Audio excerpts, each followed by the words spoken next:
ሰላም ጤና ይስጥልኝ ውድ የኬቢ ግሎባል ኢንፎ ቤተሰቦች፣ በመላው ዓለም የተሰሙ ወቅታዊና አጫጭር መረጃዎች ይዘንላችሁ ቀርበናል። እስከ ፍጻሜው አብራችሁን ቆዩ።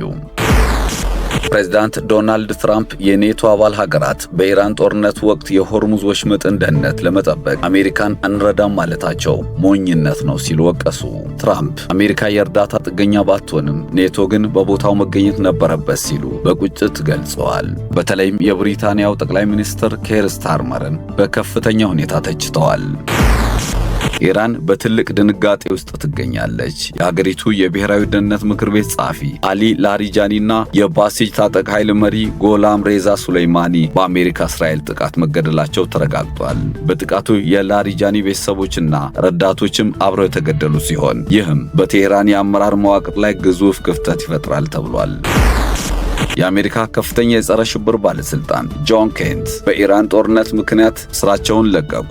ኬንት በስንብት ደብዳቤያቸው ኢራን በአሜሪካ ላይ ያደረሰችው የቅርብ ስጋት የለም፣ ጦርነቱ በእስራኤል ተጽዕኖ የተጀመረ ነው ሲሉ አስተዳደሩን ከሰዋል። ዋይት ሃውስ ግን ክሱን ውድቅ በማድረግ ኢራን ልታጠቃ እንደነበረ ማስረጃ አለኝ ብሏል።